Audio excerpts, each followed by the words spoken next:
wala, hindi ka mag-aantay ng ibang tao tumulong sa'yo. Tulungan mo yung sarili mo. And that's what I did. Ginawa ko, yung from that kind of pearl na I hate my life, to someone right now that I'm really in love with my life, with everything. It's because nag-shift ako ng pananaw. Sabi ko nung time na yon, ito lang lagi ko iniisip, that life happens not to you, but it happens for you. Hindi siya nangyayari sa'yo. Ang buhay, hindi siya nangyayari sa'yo.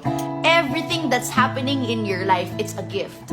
And sometimes, your worst experiences are your best experiences.